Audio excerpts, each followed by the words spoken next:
When I found out my child's teacher was my husband's secret wife, I didn't scream.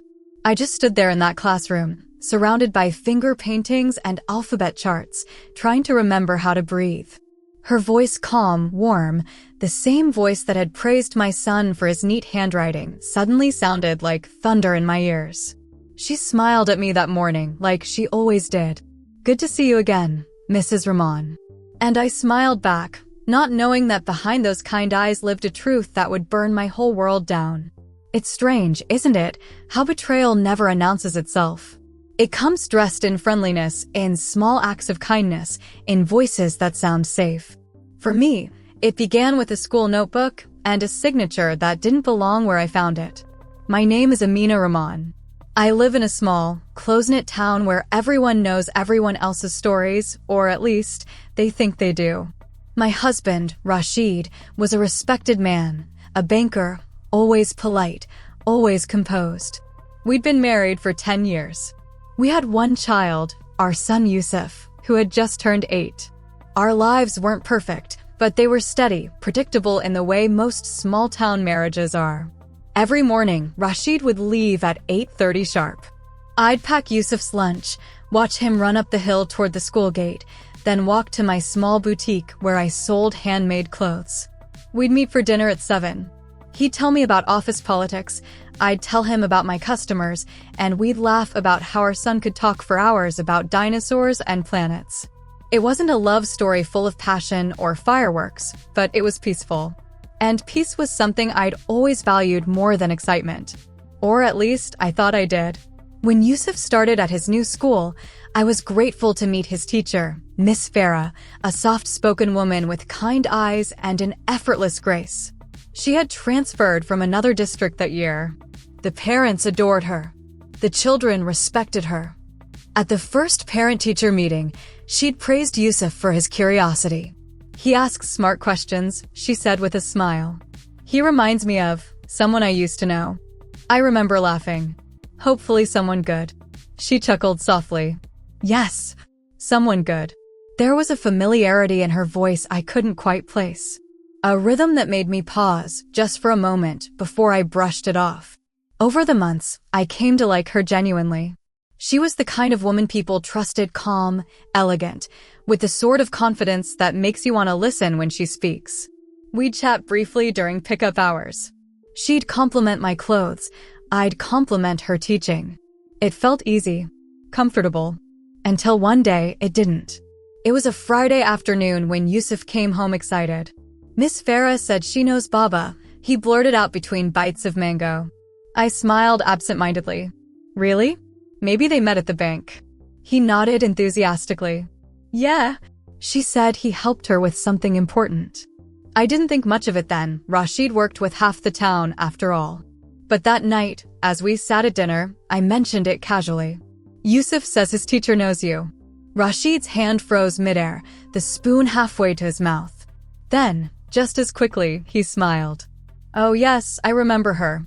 She came to the bank a few months ago about an account transfer. Nice lady. He said it smoothly, too smoothly. Something about the way he didn't meet my eyes made my stomach shift, just slightly. But I didn't press. Because trusting your husband shouldn't feel like work, right? You shouldn't have to analyze every blink, every pause, every smile. So I let it go. At least, for the moment. The next few weeks passed quietly, until the small coincidences began. One morning, Rashid left for work earlier than usual. Later that day, when I went to drop off Yusuf's forgotten lunch, I saw Miss Farah in the school garden, speaking to someone on the phone, her voice low but intense. She turned when she saw me, startled. "Oh, Mrs. Rahman," she said quickly, smiling too brightly. "I didn't see you." I smiled back, though something inside me tightened. Her cheeks were flushed. Her hand trembled slightly as she tucked a strand of hair behind her ear. Maybe it was nothing. But when she bent down to fix her shoe, her scar shifted, and I noticed something glint around her neck. A pendant. A gold locket. The same design Rashid had once gifted me on our 5th anniversary. A rare piece, handmade by a local jeweler. It wasn't common. Only 2 had been made. Mine was at home, resting in my jewelry box. That night, as I washed dishes, the image of that pendant wouldn't leave me. When Rashid came home, I asked gently, "Did you ever buy that locket for anyone else?" He frowned. "What locket?" "The gold one, the one you gave me 5 years ago." He looked puzzled for a second, then shrugged. "No, of course not. It was custom-made." "Only one?" I pressed. "Yes, Amina," he said, smiling tiredly. "Why do you sound like a detective?" I laughed it off, pretending not to care. But inside, a quiet storm had started to form. The next week, Yusuf brought home a school notebook for parents to sign. I flipped through it absently, checking his marks, when my eyes landed on a page titled, Field Trip Consent Form. At the bottom, under parent/guardian signature, was a neat, elegant script. Rashid Rahman. And beside it, under teacher approval, was a second signature. Farah Rahman. My fingers went still. Rahman. Her name was supposed to be Farah Akhtar. That's what the school directory said. I read it again, slowly, as if the letters might rearrange themselves into something less devastating. But they didn't. Farah Rahman. The world went quiet. I turned the page, trying to calm the pounding in my chest. Maybe it was a mistake.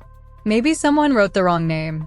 But deep down, I knew the truth had been there all along, waiting for me to see it. That night, I waited for Rashid to come home. When he walked in, loosening his tie, I held the notebook out to him. "Why does Yusuf's teacher have your last name?" He froze again.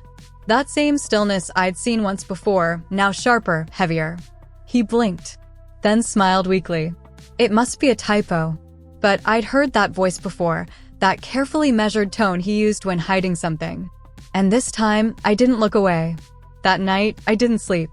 I sat by the window, the moonlight spilling across the floor, and wondered how many other truths were hiding in plain sight, waiting for me to notice. Because the moment you start to doubt, the world doesn't look the same anymore. Every silence feels heavy. Every kindness feels rehearsed. Every memory, suddenly suspicious. And I had no idea that this was only the beginning. Because soon, it wouldn't just be my heart breaking. It would be an entire town's illusion shattering. The next morning, I went about my day as if nothing had changed, made Yusuf's breakfast, ironed Rashid's shirt, smiled when I had to. But inside, something was unraveling. Every word Rashid spoke sounded rehearsed, every gesture a performance. He kissed my forehead before leaving, and for the first time in 10 years, I flinched. He didn't notice. Or maybe he did, and pretended not to. When Yusuf came home from school, he was full of stories about his favorite teacher. "Miss Farah said she'll visit our house one day," he chirped. My chest tightened. "Did she now?" "Yeah," he said proudly. "She said she wants to meet Baba again, too." Again. The word hit like a whisper of thunder. That evening, I went to the school under the pretense of dropping off Yusuf's forgotten notebook. The receptionist smiled. "Oh, Miss Farah just left, ma'am. She walks home most days." So I waited across the road, near the old tea stall, pretending to check my phone. A few minutes later, she appeared, walking briskly, a small stack of papers pressed to her chest. She looked radiant, too radiant. A woman in love, maybe. And then I saw it. Her phone buzzed. She looked at the screen, smiled softly, and answered, "Assalamu alaikum, John." John. I'd heard that word 1,000 times from Rashid's lips, whispered when no one was listening. I watched her laugh quietly, her eyes lighting up. She crossed the street, still on the phone, and turned into a side lane, the one that led toward the housing complex 2 blocks away. I didn't follow her that day. I didn't need to. Because the truth doesn't always require proof. Sometimes, it just needs a moment of silence long enough for you to hear your own denial breaking apart. That night, I searched Rashid's phone. I'd never done that before. Not once. But desperation is a powerful permission slip. His messages were clean, almost too clean, as if he deleted a history that once existed. Until I reached the email section. There, buried under promotional ads and work memos, was one unread message from a school address. Farah.are@starlightacademy.edu. The subject line, about our boy's admission. Our boy. My hands trembled as I clicked it open.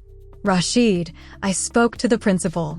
They can take him next term if we pay in full by July. I know this isn't easy for you, but you promised we'd do this together. Please don't shut me out again. Love, Farah. It felt like the ground had been pulled from beneath me. Our boy? Together? I stared at the words, numb, my reflection in the screen pale and ghostly. There wasn't just another woman. There was another family. The next day, I went to school again. Farah greeted me with her usual smile. Mrs. Rahman, Yusuf is doing wonderfully. I nodded, trying to steady my voice. I was wondering, do you have a moment to talk privately? Of course, she said. Come to my classroom. Inside, the room smelled of chalk dust and crayons. Children's drawings fluttered on the wall. I closed the door behind us. She looked curious, not nervous. Is everything all right? I handed her the printed email, my fingers cold, my breath unsteady. Her expression froze for a split second. Then, she looked at me with calm acceptance, like someone who'd been expecting this moment. So, she said softly, you found out. Her voice was steady, heartbreakingly steady. I stared at her. How long? 7 years, she said. Before you. The words cut through the air like glass. I could barely whisper. Before me? She nodded slowly. We married when I was 23. But he left, said he couldn't handle the distance. I didn't know he'd married again. My stomach turned. You mean, you thought you were still married? She looked away, eyes glistening. He visited sometimes. Said he was handling things. I believed him. Until he stopped coming. I gripped the edge of a desk. And you moved here? Why this town? Why his son's school? Her lips trembled. I didn't know Yusuf was his. Not at first. I transferred here for work. When I saw the last name, I thought it was a coincidence, until I saw Rashid's photo in his bag. Her voice cracked. I didn't mean to hurt you. I wanted to scream, to accuse, to demand why she hadn't left the moment she knew. But something in her eyes stopped me, a tired sorrow, the kind that comes from years of being lied to in different ways. I thought you should know, she said softly. Before someone else tells you. I swallowed hard. Someone else. Her hands trembled. He's been sending money to my son's school, his son. But it's not enough anymore. People have started asking questions. And in a small town. She didn't finish the sentence. She didn't have to. In a small town, whispers travel faster than truth.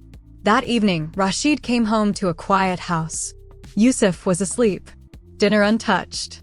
And I was waiting, the email printed, the truth heavy in the air. He hung his jacket, loosened his tie. You're up late. I held up the paper. So is your other wife. The color drained from his face. Amina. Don't, I said quietly. Don't say my name like it still belongs to you. He took a step forward, voice trembling. It's not what you think. Then what is it, Rashid?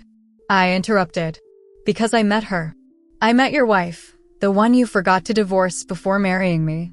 The one who teaches our son and calls you John. His lips parted, but no words came. And in that silence, I realized something I hadn't before. Betrayal doesn't just destroy trust. It erases identity. I wasn't a wife in that moment. I wasn't even a woman. I was a story, a tragic one, being written in 2 chapters he never intended to connect. He sat down, head in his hands. I didn't mean for this to happen. It was complicated. Complicated? I repeated. You built 2 lives and lied to both of us. That's not complicated, Rashid. That's cowardice. Tears blurred my vision, but I kept my voice steady. Does Yusuf know he has a brother? He looked up sharply. No. Please, Amina, don't. Don't what? I said quietly. Don't tell the truth you were too afraid to face? The silence stretched, heavy and suffocating. Finally, he whispered, I'm sorry. And I believed he was, but not in the way that mattered. He was sorry he got caught. Not sorry he lied. That night, I didn't sleep again. But this time, I wasn't drowning. I was rising slowly, painfully, into clarity. Because when a man breaks your heart, you cry. But when he breaks your dignity, you rebuild. And I knew, before morning came, that the truth would no longer stay between the 3 of us. Soon, the whole town would know who Rashid Rahman really was. And this time, I wouldn't hide behind silence. The next morning, the sky felt heavier than usual, gray and swollen, like it was holding back rain that refused to fall. I sat at the kitchen table with a cup of cold tea and watched the clock tick closer to 8:30. Every sound, Yusuf's school shoes tapping the floor, Rashid's keys jangling, felt louder than it should have. He tried to act normal, humming quietly as he adjusted his cufflinks. I didn't look at him. I didn't need to. "Are you not eating?" he asked gently, as if nothing had happened. I looked up, meeting his eyes for the first time since the night before. "You should be asking her that question," I said. His hand froze midair. I pushed back the chair, stood up, and straightened my scarf. "I'm taking Yusuf to school today. You can take a different road." He didn't argue. He didn't even move. Just stood there, watching me go, a man surrounded by the ruins he built himself. At school, the air felt different. People had started to notice things, little things. The whispers had begun. "Isn't that the Rahman boy's mother?" I heard the teacher, "Don't say it here. Someone might hear." Small towns don't need evidence. They just need the scent of a secret. I walked Yusuf to his class. Farah was there, standing by the door, greeting the children with her usual calm. When her eyes met mine, something unspoken passed between us. Not anger, not apology, just two women caught in the same storm, trying not to drown. "Good morning, Miss Farah," I said softly, my voice steady. "Good morning, Mrs. Rahman," she replied, though her tone trembled just enough for me to notice. When Yusuf ran inside, I stayed by the door. "I think it's time," I whispered. She nodded, her expression grave. "I know. They'll find out anyway." And she was right. Because that afternoon, they did. The first spark came from the school staff room. Someone overheard the principal on the phone with the education board, confirming Farah's employment records. Her file listed her as Farah Rahman, spouse, Rashid Rahman, address, previously in Dhaka division. By noon, the entire staff knew. By evening, the town knew. By the next morning, my phone wouldn't stop ringing. Friends, neighbors, even relatives I hadn't spoken to in years. "Amina, is it true? I can't believe Rashid would do that. Do you need a place to stay?" But I didn't answer most of them. Because I didn't want pity. Pity doesn't fix betrayal, it just makes the wound echo louder. At noon, I went to my boutique. I needed to keep moving, folding fabric, organizing shelves, pretending life could be folded neatly too. That's when I heard footsteps outside, hurried and sharp. The door burst open. Rashid. His eyes were wild, face pale. "Amina, what have you done?" I looked up calmly. "What I've done?" "You talked to her at the school," he hissed. "Now everyone knows. My job, my reputation." I slammed the measuring tape onto the counter. "Your reputation? That's what matters to you right now." He ran a hand through his hair, pacing. "You don't understand. This could destroy everything. The bank, our home. Everything was already destroyed," I said quietly. "You just didn't want anyone else to see the wreckage." He stopped pacing. His shoulders sagged. "Please," he said, voice breaking. "Don't do this. We can fix it privately." Privately. That word again, the favorite word of men who want their sins buried under silence. I took a slow breath. "You had 2 wives, Rashid. 2 families. And now you want privacy?" He closed his eyes. "It wasn't supposed to be like this." "No," I said. "It wasn't. But it is. And now you get to live with what you made." He looked up, eyes wet. "You're going to destroy me." I held his gaze. "No, Rashid. I'm just telling the truth. You destroyed yourself." He left without another word, slamming the door so hard the glass rattled. By evening, it was all over town. The bank manager called me personally, not out of kindness, but out of curiosity. He wanted to confirm the rumors before they reached the head office. I told him the truth. Every word of it. Within 48 hours, Rashid was placed on indefinite leave pending investigation. Farah was quietly asked to resign. And for a few days, the town buzzed like a beehive. Some people blamed her. Some blamed him. But most just gossiped, hungry for drama that wasn't their own.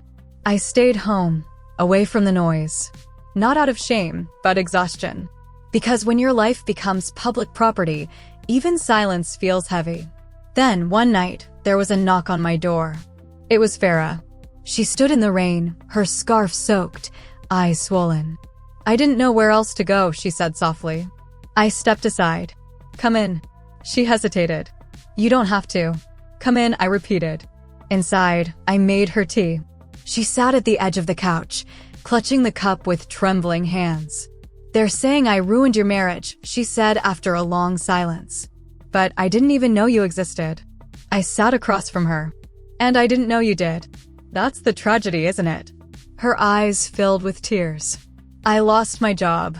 My son's being bullied. They're calling him a bastard." I looked down at my hands. "And Yusuf came home crying because the boys said his father's a liar." We sat there, two women bound by one man's lies, carrying shame we didn't earn. Finally, I asked quietly, "Will you go back to Dhaka?" She nodded.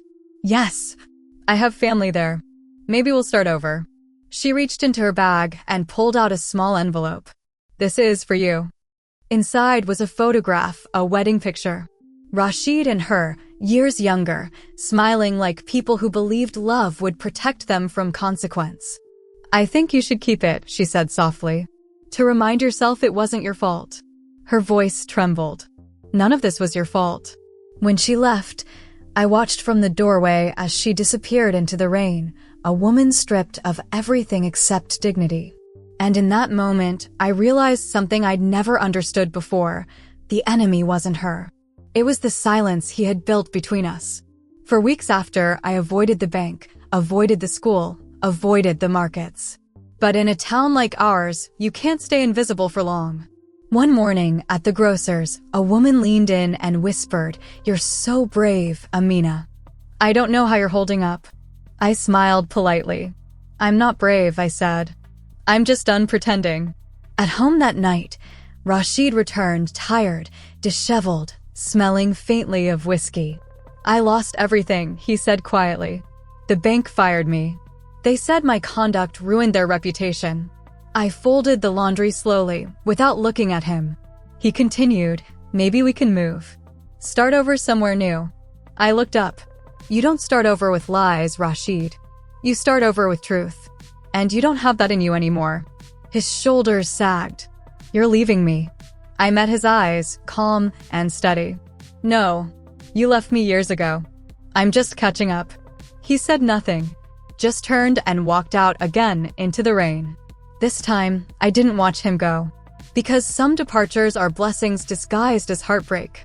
And though the town still whispered, though the stares still lingered, I stood a little taller every day.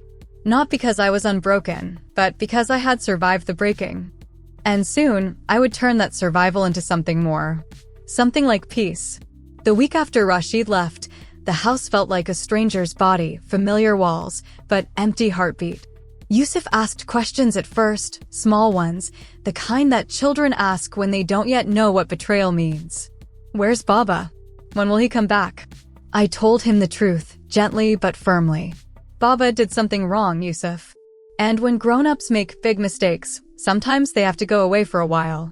He nodded, silent for a long time, then whispered, "But I still love him." That broke me in a way nothing else had. Because children love without conditions, even when they shouldn't have to. The town didn't let the story rest. Every day, a new version found its way into someone's gossip. Some said Rashid had married Farah for money. Others said I'd known all along and kept quiet for convenience. When shame doesn't have a clear home, people build one for it, and they always put the woman inside. I could have hidden, could have moved, could have let time bury me in whispers. But I didn't. Instead, I walked through the same streets, bought vegetables from the same vendors, greeted the same people. Let them look. Let them wonder. Because I decided I'd rather be talked about than erased. Then came the letter. It arrived one humid afternoon, hand-delivered by a clerk from the district office. Official seal, thick paper. Inside was a notice, summons for Rashid Rahman, regarding marital status inquiry and potential charges of fraudulent documentation under the Marriage Act. Apparently, the news had reached farther than our town. Someone, maybe the school, Maybe the bank had reported him for having 2 legal marriages simultaneously. The letter stated that both spouses would need to give written testimony. My fingers trembled as I read it. It wasn't just gossip anymore. It was law. That night, I sat by the window, the same one I'd watched him leave through weeks ago. The rain had stopped, but the air still smelled of it, damp earth, distant thunder. I thought about what the testimony would mean. It wasn't just about exposing him. It was about closing the chapter for good for me, for Farah, for Yusuf. I called her that night. She answered softly. "Amina." "I got the letter," I said. "You'll get one too." She exhaled shakily. "What will you do?" "I'll tell the truth," I said. "Every word of it." There was a pause. Then she whispered, "So will I." 2 weeks later, we sat side by side at the district office. 2 women, both dressed simply, both carrying the same ache behind different eyes. The clerk looked between us, confused at first. "You're both Mrs. Rahman?" I nodded. We were. The room went silent except for the scratching of his pen. When it was my turn to speak, my voice didn't shake. "I married him legally in 2013. I didn't know he was already married to her." The clerk looked at Farah. She said quietly, "And I married him in 2006. I didn't know he'd married again." It was strange, sitting there with her, both of us holding fragments of a man who had made us strangers to each other. But there was no hatred left. Only the kind of sadness that comes when you finally see the full shape of the truth. When the hearing was done, we stepped outside together. The sun was blinding after the dark room. Farah turned to me. "They'll prosecute him, won't they?" "Yes," I said. "They will." She hesitated. "Do you feel any better?" I thought about it. "No, but I feel clean."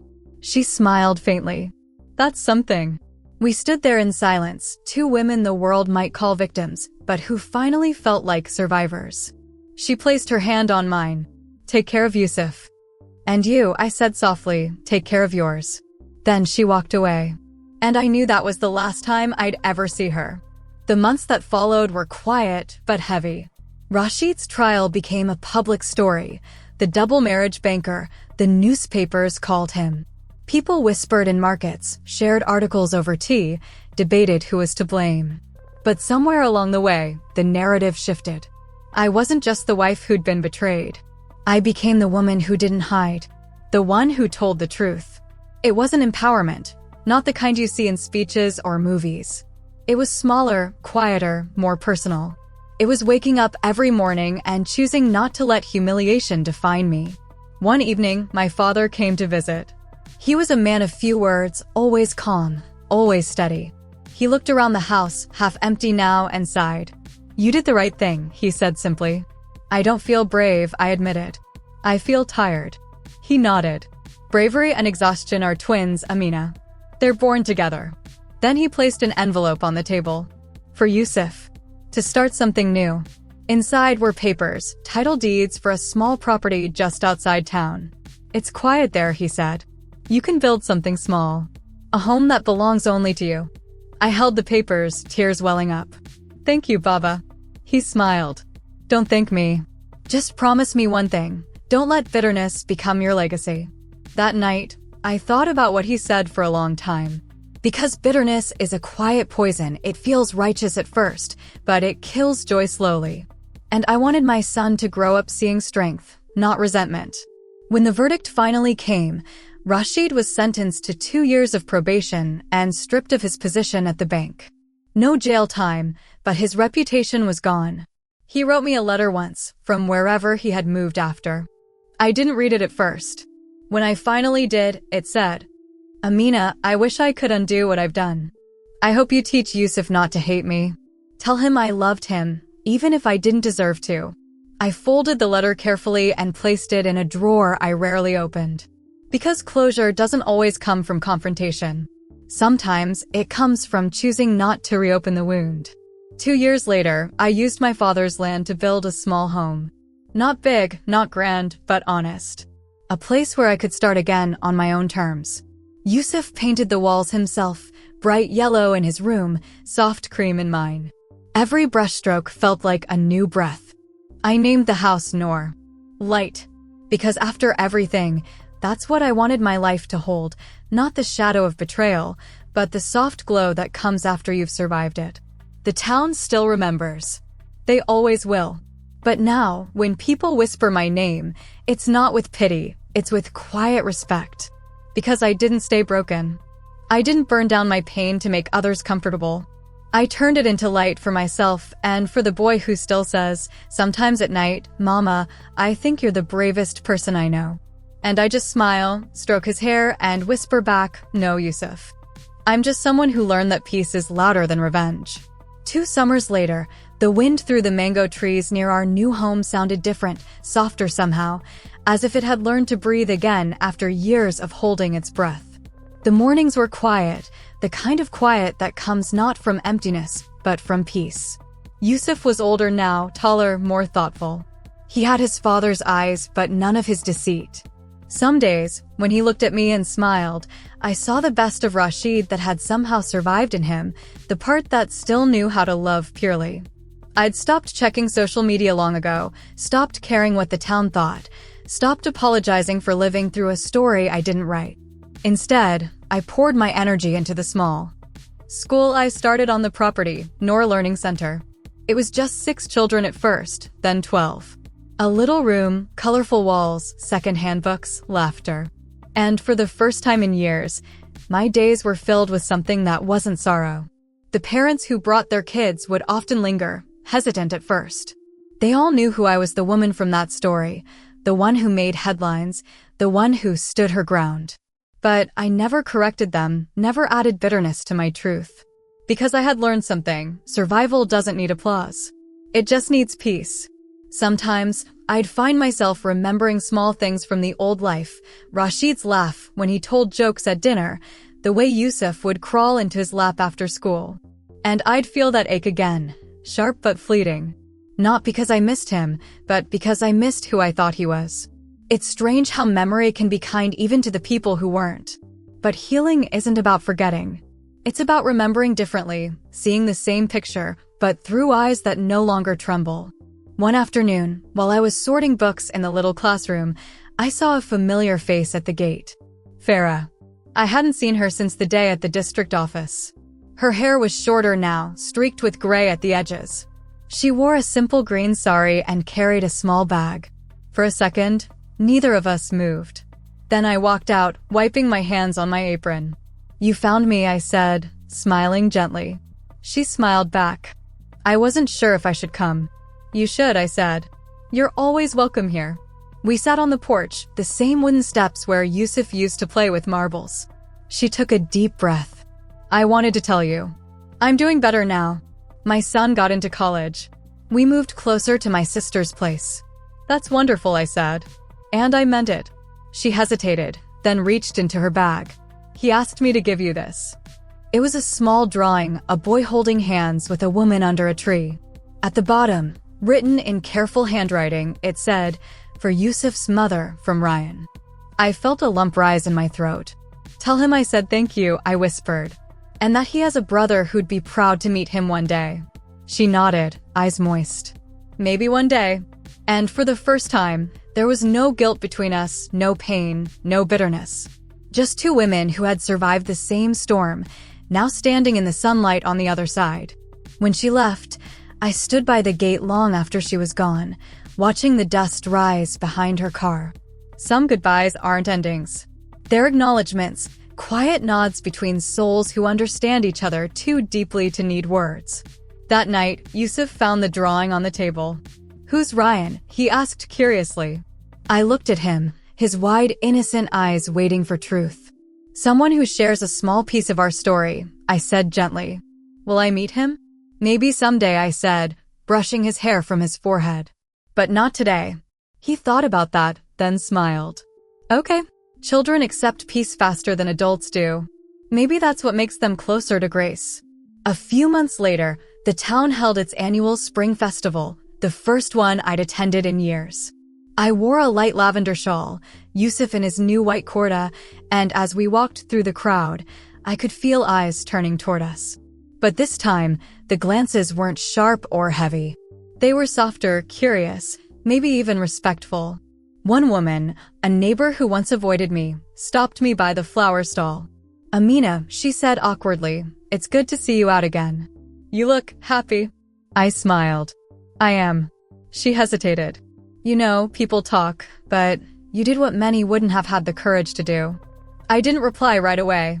Then I said, "Courage isn't loud, you know. Sometimes, it's just not breaking when everyone expects you to." She nodded quietly. "You were right to leave him." I looked out at the crowd, children laughing, music playing, the smell of roasted corn in the air. "I didn't leave him," I said softly. "I just stopped waiting for him to become who I needed." And that was the truth. The years passed like gentle pages in a book I no longer feared reading. Yusuf grew older, the school grew larger, and my life, once defined by betrayal, began to bloom with something I never thought I'd feel again: joy. A few journalists came once, asking if I'd give an interview about the scandal. I said no, because this story wasn't about scandal anymore. It was about dignity. About how a woman can lose everything and still rebuild from the ashes, not with revenge, but with grace. The last time I heard from Rashid was through a letter sent from abroad. No return address, just a few lines in his handwriting. I saw Yusuf's picture online. "He looks just like you. I hope you found peace. Tell him I'm proud of him. And tell him I was wrong." I folded the letter, pressed it against my chest for a moment, and then placed it in the same drawer with the first one. I didn't write back. Some stories don't need sequels, just endings that teach us how to love ourselves better. Tonight, as I sit on the porch watching the lanterns flicker in the distance, the crickets humming softly, Yusuf asleep inside, I feel something I haven't felt in years. Stillness. The kind of stillness that isn't lonely, just whole. I take a sip of tea, the air warm against my skin, and whisper quietly to myself, "I made it." Because sometimes, the greatest revenge isn't destroying someone else's life. It's building yours so peacefully that they can never reach it again. If someone had told me years ago that my child's teacher would be my husband's secret wife, and that our whole town would know, I would have thought the world was ending. But now I know, sometimes endings are mercy in disguise. We can't control how people betray us, but we can choose how we rise afterward. So I'll ask you this. If you found out someone you loved was living a double life, would you expose the truth or walk away quietly to protect your peace? Tell me in the comments. I'll be reading. And if my story reminded you that survival can be beautiful too, don't forget to subscribe. There's more light coming your way.